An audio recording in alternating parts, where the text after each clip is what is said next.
Hi guys, Ricky Pope here, and today on the Christian Nerds Unite podcast, I'm joined by actor and comedian Mark Christopher Lawrence, and we talk clean comedy and family camp, plus scripture and nerdy news as always, and we'll get to all of that right after this. 2022 is flying by so fast, and I just reviewed my goals for the year. It's not too late to set some effective goals for 2022 for yourself. And the Goal Process 101 ebook helps you do just that. With a straightforward process and practical exercises, you'll be guided to set the right goals for you and set out a plan to achieve them. Get your copy of the Goal Process 101 ebook by going to goalprocess101.com. Use CNU2022 at checkout to save 10%. Now, back to the show.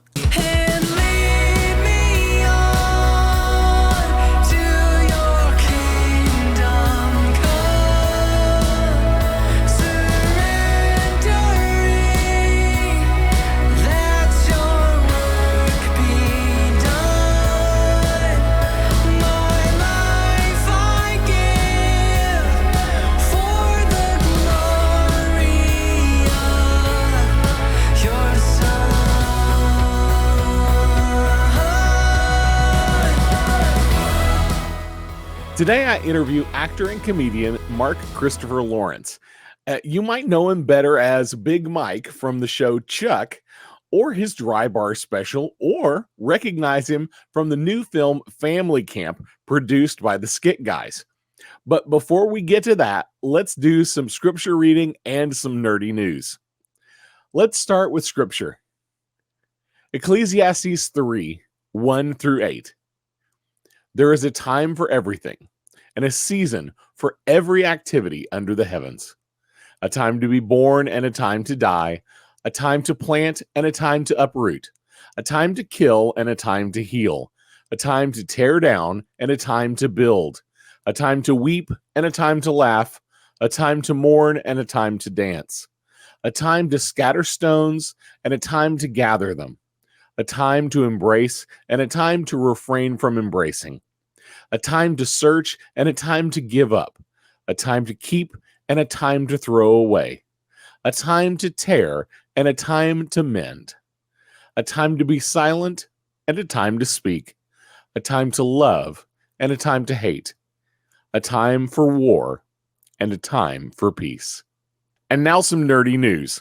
The BBC has confirmed that David Tennant and Catherine Tate are returning to Doctor Who in 2023 for the 60th anniversary season.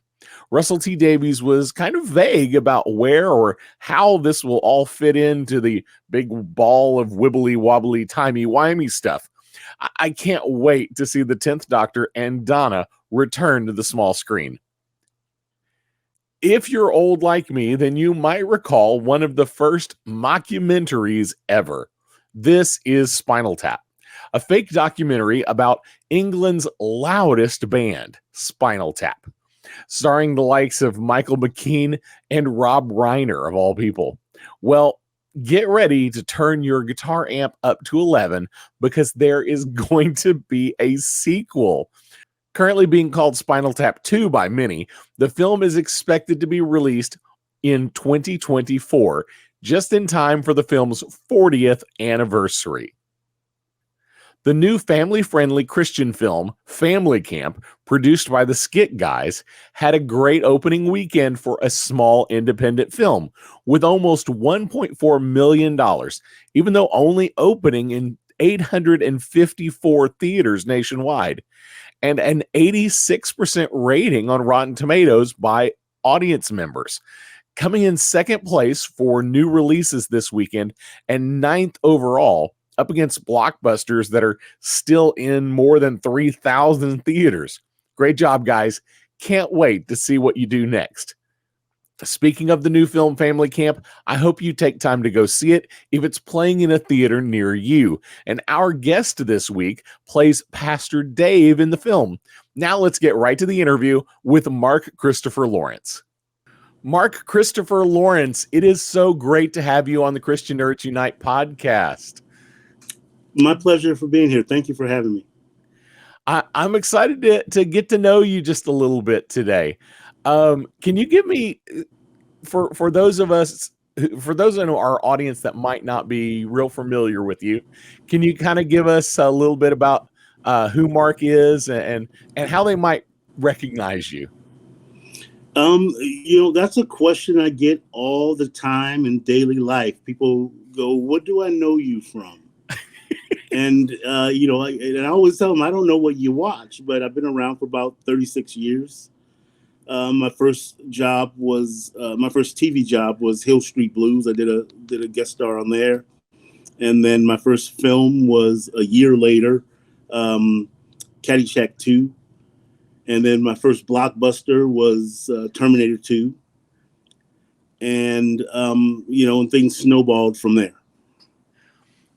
Awesome. Well, and probably if people recognize your face right now, most of them are probably going to say they know you from something like the TV series Chuck, because you played, is it Big Mike? Big Mike.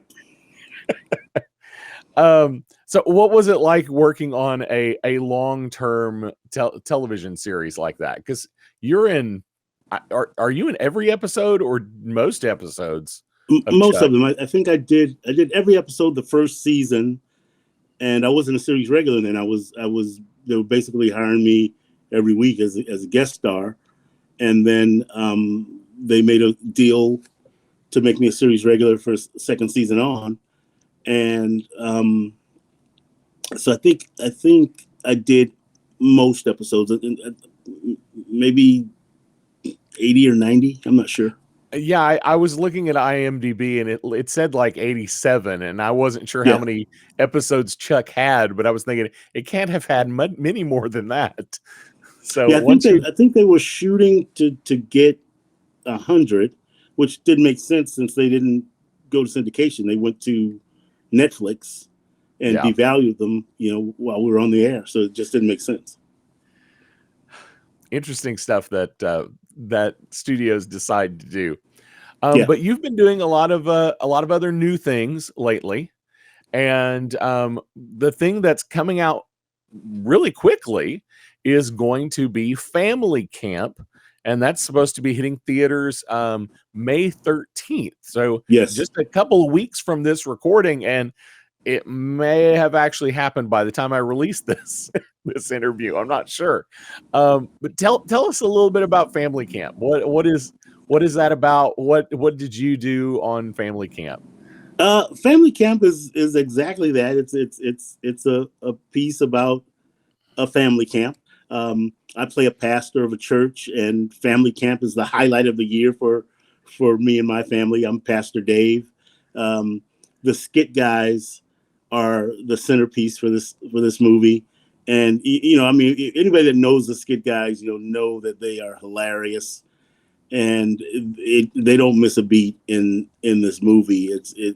Go and see it. You will definitely be entertained. I'm excited to see it. I've actually worked with the director before, but Tommy and Eddie are hilarious guys. Oh yeah. They definitely know how to deliver a line, and watching the trailers, some of the physical comedy is definitely coming through. Um, Now you are this is a faith based uh, film, Yes. and you're going to be doing some other faith based projects coming up. Can Yes. you I, tell I us a just little bit finished. about those? Yeah, I just finished Lying Together, which is a Christmas movie, Hmm. and again I play a pastor. It must be the beard. I think if I get more of this gray in the beard, I'll end up being a Santa Claus. But right now, I'm a pastor.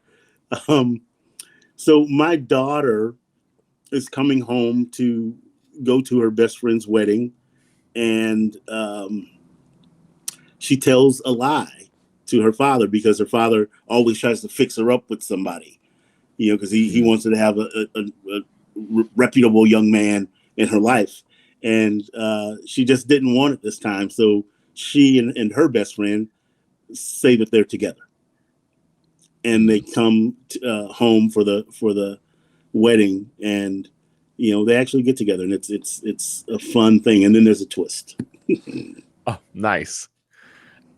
Awesome. And you're working with PureFlix on some new things. Are you able to talk about any of that yet? PureFlix, our director Nathan Blair, he directed me in a film called Sleeper Agent, which is really funny.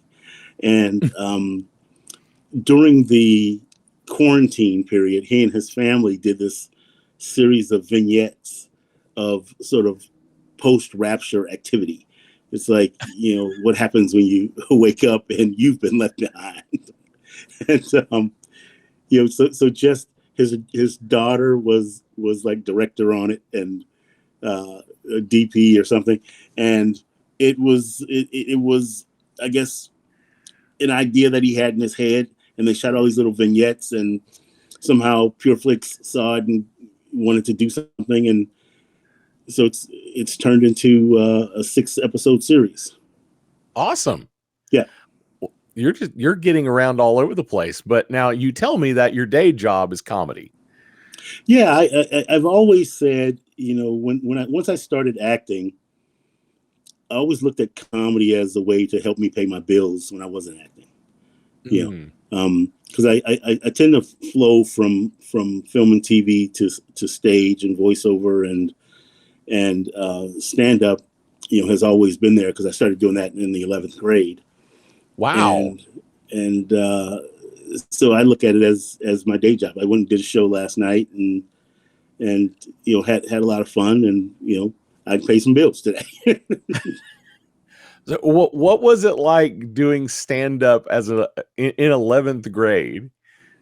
Fun, exciting. I remember my first time at the Comedy Store. I came off stage, and Louis Anderson said to me, "Hey, you got something there, kid. Keep writing."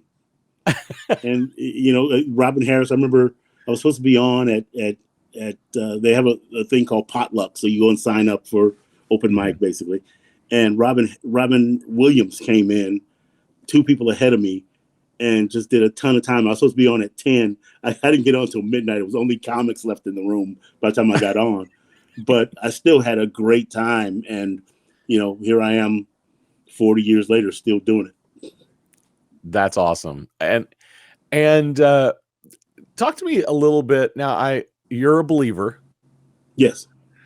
Talk to me a little bit about faith and being in comedy and working in the film industry and the TV industry. What's that been like for you? Well, I think it's faith is not who I am. It's who I seek. And the person that I'm trying to be is who I seek. I'm trying. I know that I can't be Christ, but I'm trying to be Christ-like. And Christianity is a journey for everyone, and everybody's journey is different. I had a period where I stopped going to church because I felt like I didn't have to go. It's like once I moved out of my mom's house, I was like, well, I'm grown. I don't have to go to church if I don't want to.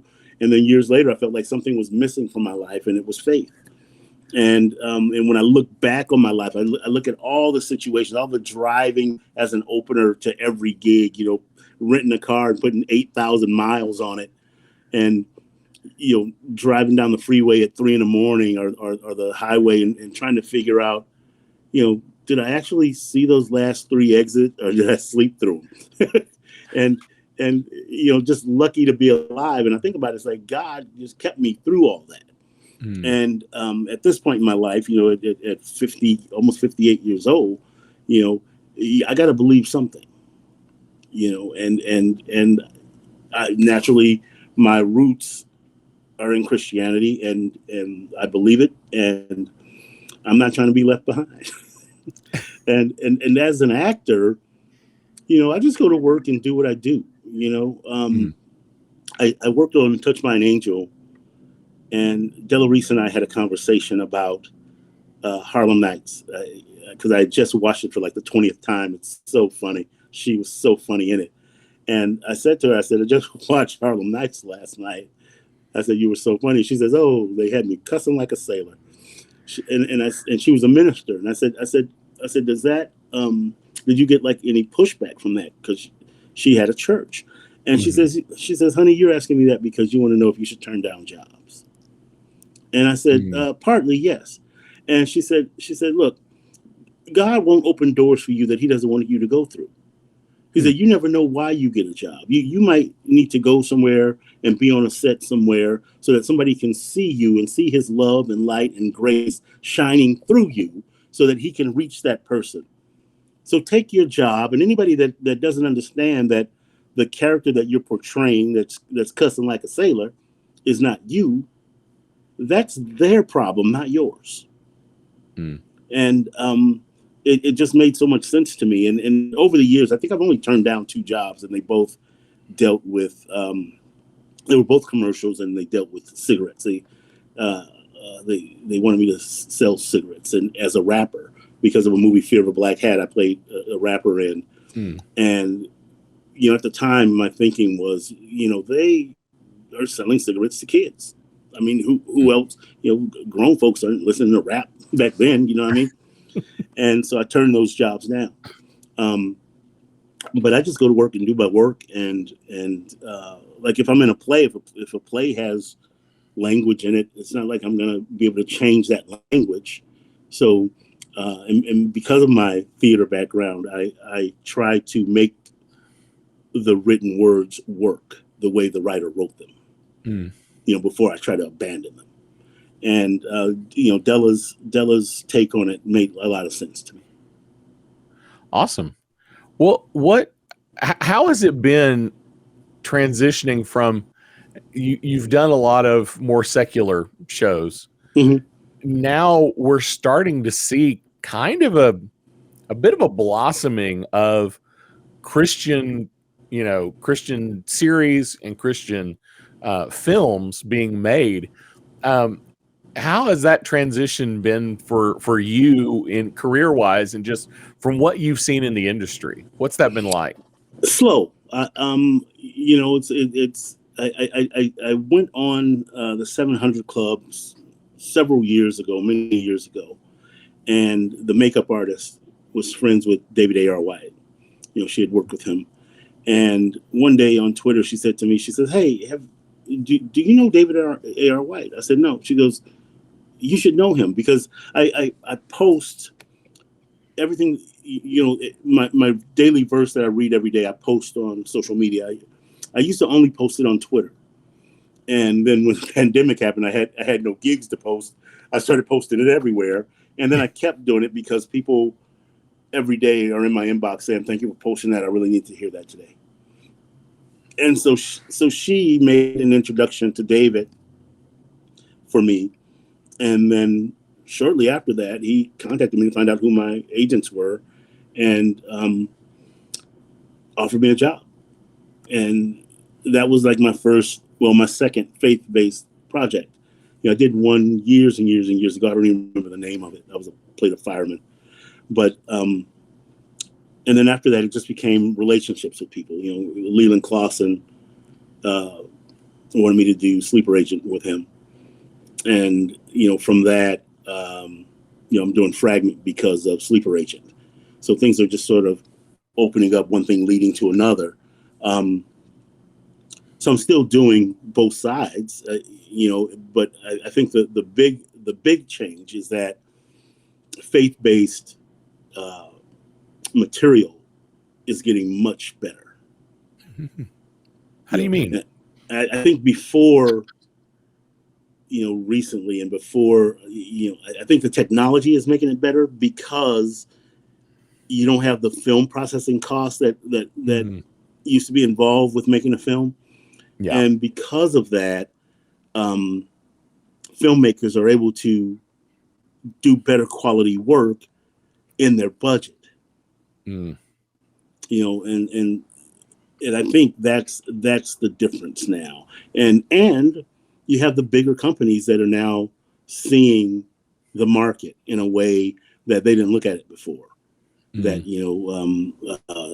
you can have a film that's going to do well in the box office because it's made well and it's funny, like Family Camp, for example. Yeah. So that's kind of the transition, I think. Interesting. And I family camp I think is definitely one where the production quality definitely is coming through. Yeah, Watching the trailer, it doesn't sometimes you watch something that may be a smaller budget and you think that feels like it's made for TV or it feels like it was shot weirdly. right. Family camp, when you watch the trailer, it feels like what you're expecting for a comedy in a theater. Yeah, And I think it looks really, really great. I'm super excited to see it, and I'm so glad to know that there are people creating great art like that. And I love meeting people who are in the industry who are believers and are active, because I think we can, as believers, we can make some great art. And I think, but sometimes we may make great art and it may be more secular, but like you said earlier, it gives us the opportunity to share why we believe with those who may never have heard before. hmm I think one thing that, and this is just my opinion. I think some people hear the phrase faith based and get turned off because in the old days the production quality wasn't there, the acting quality wasn't there, Right. and then it was heavy handed trying to save your soul. And I think faith based doesn't necessarily have to mean I'm beating you over the head with the Bible. If you look at shows like Andy Griffith, for example, Right. you know, very funny, and there was always some moral to it, some Hmm. family values to it, and you can Yeah. have that sort of thing, where families can watch something together and enjoy it, without vulgarity and all that. And I think once people see a film like Family Camp, they'll understand that the game has changed. I definitely think it has, and I'm super excited for it. I have always, I've done a little filmmaking. I have a couple of short films that I've worked on, Hmm. uh, and that I've directed, and I always felt like there is a place and a market for good, wholesome entertainment made by believers, aimed at believers, but that maybe doesn't isn't like you said. We're not hitting you over the head with a Bible here. Right. We're trying to create something good and entertaining, though in a faith friendly way. Yes. Yes. And I think that's the thing that sort of the major studios now are realizing, that we don't have to beat people over the head with the Bible, but we can still do our job and make a great product without having to uh, feel like we got to save every soul that hits the seats. You know Yeah. that's God's job. He's going to do what he does. Yes. Exactly. So, Mark, tell me how you got involved with the Dry Bar comedy special. So I have a friend who books small venues. Mm. She's a fellow comedian, and I've worked for her many, many, many times. Frances DiLorenzo, very funny lady. She was like one of the first comics that went viral on YouTube, with a bit that she does. And she texted me one day and said, "Hey, have you ever done a dry bar special?" And I said, "No." I said, "I don't even know what that is." And so she says, "Oh, you'd be great on there." She says, "Let me see if I can, make an introduction." So she makes an introduction, and it just happened to be that year their end of their season. They had 2 slots available, and I was available for one of them, Oh and they wow. put me in, and flew me out, put me up. The one of the producers was a fan of Chuck, and we had 2 sold out shows. So you do 2 shows, and they edit it from your 2 sets, and and it was a lot of fun. It was shot in Provo, Utah, and they send you like a thing that says, this Provo clean is not like club clean or whatever. And I was like, well, I'm just gonna do what I do. Either it's gonna be funny or it's not. And had two great sets, and it took about 3 months, and then all of a sudden one morning I started getting text messages. Hey, you have a clip on Facebook that's going viral. You have a clip on. I was like, really? And it's like 6 a.m. Somebody on the East Coast saw it. So I look, and sure enough, one of my clips had like 1 million views already, and it's like 6 a.m. Wow. And that clip today has 19.1 million views. Wow. On Facebook alone, not even on everything else where they put it. But really family friendly, and the dry bar thing is VidAngel, I think, are the producers of it, right? And a lot of funny comics on there, and I think everybody that I've recommended from San Diego got in. And so now I'm kind of working on a new hour so I can go back. And I think they're doing shorter sets now. Back then they were doing 40 minutes, and now I think they're doing 20 minutes or something. So I'm working on a new set so I can get back over there and do another one. Awesome. Well, I look forward to hearing it. We did have another dry bar comic back last summer. We had a dry bar comic on the show, and it was great chatting with his name's Byron Trimble out of Michigan. Yeah, he's fun. Oh, you know Byron? Yeah. Byron's a great guy. I don't know him personally, but I've seen his stuff. He's really funny. Oh yeah, he's funny. Yeah, he used to live in Oklahoma where I live, and he tells some interesting stories about being from Michigan and living in Oklahoma and not feeling comfortable about it. Your dry bar special, I watched it very recently, and you tell an interesting story about how your comedy killed someone. True story. It was a charity event here in San Diego, and it's funny because it before I did the special, it had just happened. It was a brand new bit, and I just put it out that night. I think I'd only done it maybe 6 times on stage, so now the bit itself is a much better bit than it is on dry bar, even though the dry bar bit is funny. But yeah, I was doing this charity event, and they've got all these people in the side yard of this mansion, which made me think, how much money you got? You could get a whole show in your side yard. I can't even get my trash cans in the side yard. And 13 minutes into my act, this guy, I guess, collapses, and the lady sitting next to him said, "Oh, he was laughing so hard," and then he just slumped over. And I was so glad other comics were there to see it. So that when I tell the story, I got some people that can vouch for it. And so the bit itself has really grown to be a much better bit than you saw. I'll have to tape it sometime and post it, in its form today. But true story, killed a guy with jokes. I guess we should tell people that there were 4 doctors in the house, and they were able to resuscitate the guy. But I was going to let them go watch and find out. Awesome. Well, if you haven't watched Mark's dry bar special, you definitely need to go find it. It's hilarious. It's definitely well worth watching. Well, Mark, is there anything else you'd like to share with our audience today? Probably just a word of encouragement. We're going through a crazy, crazy time in the world right now, and with COVID and wars and rumors of wars, and if there are people that you haven't talked to in a while, reach out to somebody and say hello.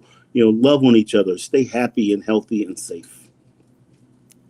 Great word. I really appreciate it. Mark, it's been so great having you on the show. One last question.